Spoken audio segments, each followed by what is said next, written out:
VTT. Hell yeah. Self-hosting Foundry VTT in the cloud, part 1. Hey everyone, this is Sebastian with a very different kind of video. Today, you'll see that my heart is pulsating for IT, and today I want to show you a little bit something. One of my patrons asked me, what do I need to do to run Foundry in the cloud? And I said, well, writing something up is on my backlog, but the more in depth I went with writing up and evaluating current technologies and finding out which I deem would be an easy yet great way to self-host Foundry VTT, the more this thing blew up. So we will be covering a lot of ground. We will be covering what's DigitalOcean and why would I choose it? What are the products DigitalOcean is offering and which are the suitable ones? Which should we pick? And under what circumstances? We will be covering how to connect to the server securely from Windows, which is assumed the basic default for most of your users, to a Linux virtual machine in the cloud. What is necessary there? What do we need to prepare? We will be installing, after identifying the software components that are necessary to run Foundry VTT securely, again, very important topic, and reliably. And after that, we will have some kind of service which is accessible on a custom domain name, and I will show you how to register a domain and transfer it over to DigitalOcean to enable to manage it. And you will have a custom domain that when you give to players, they will reach your Foundry VTT server, which is now always on. It's not reliant on you leaving your computer at home running and everything there. And we will be, again, as I said, covering a lot of ground. So this is a very in-depth video tutorial. It's not just the basic steps, follow this and you've got something running. But if you follow that and stick to this tutorial, you actually know what you're doing. That's pretty important to me, because if you know what you're doing, you can fix errors that will occur perhaps sometime down the road. And if you know what you did, you understand what you did, and then you'll be able to self-help yourself and make sound decisions. What are my requirements? What is really the products that I should choose? And why did we choose the software stack versus another one? So bear with me, buckle up, let's begin. So hey guys, welcome to the first part of the real tutorial self-hosting Foundry, and in this tutorial we will be looking at what is Foundry, what are the necessary software components to achieve our goal. And for that, let's just look at what's your goal. What do we want to achieve here? So first we want to have a Foundry server being always available for us and no players. So it should be online in the cloud somewhere, and it should be easily accessible. That means instead of just using an IP address, which is very hard to remember for humans, we will translate that into a human readable string, a domain name. So for example, like google.com, but something that we own. So we need to register that domain, and we need to think hard about what kind of name we use. That's the hardest part for me always. But yeah, that's one of the goals, because giving a domain name to someone is way easier than giving an IP address, of course. So security is important. We want to have the encryption between our clients, the players, and to ourselves with the web browser. We want it to be SSL encrypted. And security in itself, we are hosting a server. That means we are responsible for making that securely. But once you put a server in the internet, which is full of bad people, it will get instantly attacked, and they will try to crack into your server until you use it for their malicious means. So we need to make it secure so that nobody can enter besides you. And we want to have like easy server management. That might be contradicting a bit. Securing a server might be a daunting task, but we'll go through that. And managing the Foundry VTC server in the end, like stopping looking at log files if something is happening and you don't know why, you might want to look at the Foundry logs, and we will cover that later too. So these are the basic tasks that we want to achieve, and let's have a look at what Foundry actually is, what kind of application is it, what are the components necessary to achieve these main goals. Oh, backup and restoring, that will be great too. We will be talking about that a little bit And later on, when I introduce you to a small tool that I wrote, we will go into depth into this topic. So let's have a look at the native application as I said. It's basically something that you would have already used if you are just starting out with the software. You just bought the license and you download the Windows or Mac OS application. That's most users will start with that. And you just double click the executable and then Foundry VTT will launch as an application within Windows, within Mac OS. Not so much in Linux. We come to that later in the next part. But like when we just execute the application, the Foundry application window will start and we can manage it using this window. Our users will still need to use a web browser to connect to our server. So you have got your Windows computer, you start Foundry, and then you go to networking public IP address, and you give them that address, and then they will connect to your server running on your Windows computer. If the rest of the network is working okay and connections are actually possible to come to your computer, that's a whole different topic which we will not cover here because we want to go to the cloud, and we will cover that later. But that's something that I'm always struggling with because of my internet provider in Germany, and having a new IP address every 24 hours is really cumbersome. But it's doable, and many people are doing very successfully and has benefits. You already have all your assets in battle maps on your computers. You do not need to transfer those to a cloud server, so it has benefits to run it locally. But if you close the native application, the server quits, and your players can't manage their own like inventory or look at the characters and plan the next level up. And this is just not possible. If your computer is shut down, the server is not accessible any longer. And that's something that we want to solve here. So basically two things. Having it always on is contradicting to shutting down your computer at night. And accessing Foundry is real cumbersome because one, it is not encrypted, it's only HTTP, not HTTPS, stands for secure. So we want to change that. And we have this IP address and this port number that users will need to remember. And the IP address part probably changes regularly. So these are the flaws of running it natively. If you have a group that you're always playing with, communication is not that of an issue, so you can always say, oh, my IP address is now this or that or this, and that's okay. It works fine for really many people. That's not what this tutorial is about. So let's go to the next thing. Now we want to run Foundry from the command line. Why would we want to do that? Instead of just clicking on the Foundry VTT.exe and it starts, if you go to server, they would normally run Linux. So we cannot use the macOS client, we cannot use the Windows client, and we cannot connect to the server, double click the exe, and then disconnect from the server somehow, and the process is still running. This is just not feasible. It doesn't work that way. So first thing, we need to run Foundry now from the command line.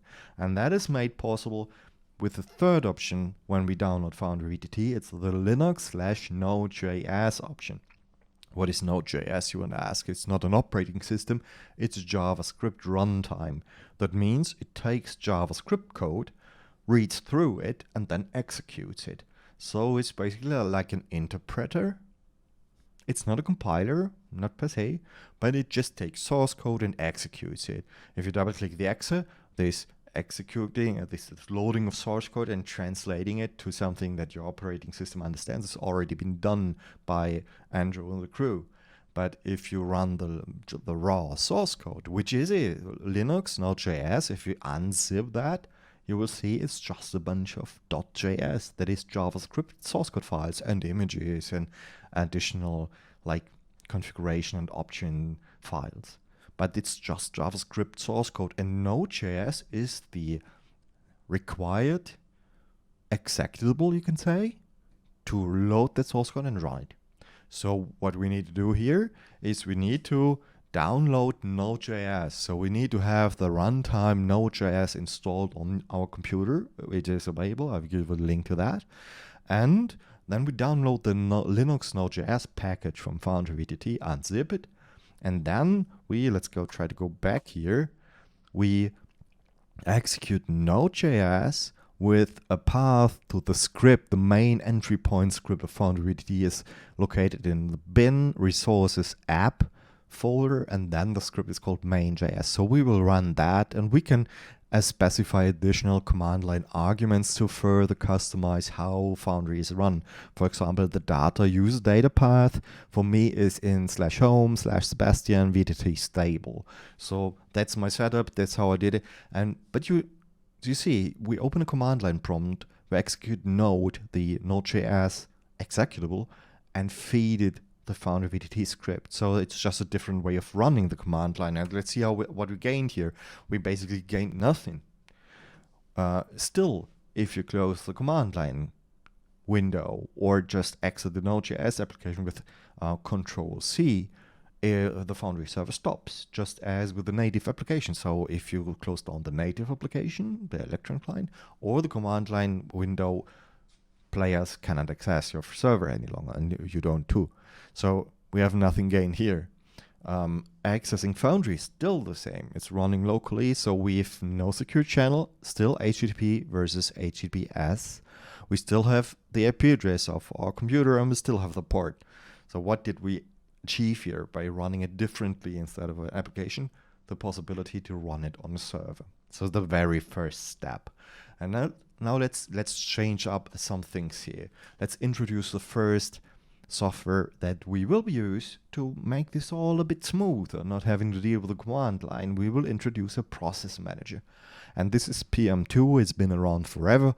There's probably been a version 1, because PM1, I don't know, I never used it. PM2 is around forever, and it's pretty stable in running Node.js processes as a service. So what we do now is we create a configuration for PM2 and saying, hi, this is the main entry script. You remember bin resources app main.js. This is our main entry script, and please run it with the following parameters. For example, the user data path, or please use this port for Foundry to use this 30,000. We might need to change that. For example, 30,001 or 50,000. So all these options on how to run Foundry VTT can be provided to PM2, and then it's as easy as, for example, PM2 start process number 0 or 1. So the first process would be process with the ID 0. We started our Foundry VTT server using the config file. Then we can interact with PM2 very easily. We can look at the logs, we can start, stop, and restart the server. Sometimes a restart might be necessary because something is behaving weirdly, so we restart the server to see if the problem goes away. And this is rather easy, instead of really dealing with Node, start the server, and then hitting Control-C. This is done within PM2 now. And the benefit we have, it's now running in the background. So once we create an option file for PM2 and say PM2 start this process with this option file, it runs in the background and we can disconnect from our server, and the script or PM2 will still execute our Foundry VTT server. So now we achieved this always on thingy. And additionally, we can save a list of processes. So if we are satisfied our Foundry VTT server runs, we can instruct PM2, please save these running processes. And when the server reboots because of updates or anything else, sometimes we need to reboot a server. If you come up again, please start the processes that are currently running automatically for us. So we got this always on features introduced by PM2 very easily, and configuration is very, again, easy to do. So this is our first step into having a real server running and doing stuff for us without needing to fiddle around with the details too much. But still, accessing Foundry hasn't changed. So now we have it always on, but still no encryption, IP addresses, and ugly port names. So this is still very hard for users to remember. Let's change that with the next software that we introduce, and that is a reverse proxy. We will be using Caddy or caddyserver.com to, you see, this accessing Foundry is now available through SSL, so secured. And we do have a domain name. So if we register domain.com and created a subdomain, for example, fvtt, we can instruct Caddy to use that and wait for incoming connections to this domain, and then forward it to our process run with PM2. So we still use the configured port 30,000, and this because we created the option file for PM2, which specified use 30,000 as a Foundry VTT port, and then Caddy will wait for incoming connections for fvtt.domain.com on the port 443, which is the HTTPS port per default. And if an incoming connection comes here, then forward it to the local port 30,000, which is the Node.js application ran and managed by PM2. So it's basically creating all this magic for us. Automatic SSL certificate creation and updating, refreshing. So they are only valid for 3 months and they need to be refreshed. Caddy does that for us. Translating the domain into a local port for us. That's Caddy's magic. And again, Caddy is very, very easy to configure, and you will have no problems understanding the configuration. That's pretty important in this tutorial, this background. That's why I chose all these software components. Because you will now say, I heard about Docker, and why don't we use Docker? Docker is basically the way to go. It's the hot shit. Everyone's talking about Docker or Kubernetes. Why are we using this legacy like a reverse proxy like Caddy and PM2 running a Node.js application directly within our Linux? Is that really the way to go? And this might be a little bit technical. If you're asking these questions, you're probably a little bit technical. So if you aren't, please bear with me. I think it's important that we address that, because Docker in itself is a great thing to use. It's a great piece of software, and I'm using it daily at my work. It's basically providing or building containers containing applications, and I can build a container and give it to you, and you can execute it running Docker, and it will behave exactly the same on my computer and on yours. So that is basically what we want. I would love to give you a Foundry VTT image that you can just run, containing all this magic, like having SSL encryption, and it is possible. There are community images for Docker that lets you allow to run Foundry VTT.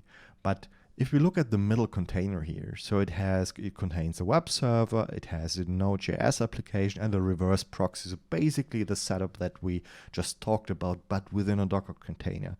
The issue I have is with this Node.js application. I cannot create that container and give it to you, because that would a breach of the license agreement that we have with the Foundry VTT crew. Basically, we need to log in with username and password to foundryvtt.com to get to this application. We need to download the Linux Node.js application package. We cannot create a container containing this application, because it would be a breach of basic copyright infringement. We can't do that. And there is no official Foundry VTT Docker image for reasons that are unknown to me. If there was, it would be probably easier to just deliver that to you. But these community maintained images, they have different approaches on how to deal with that. Some say, please download the source code and put it in a specific directory.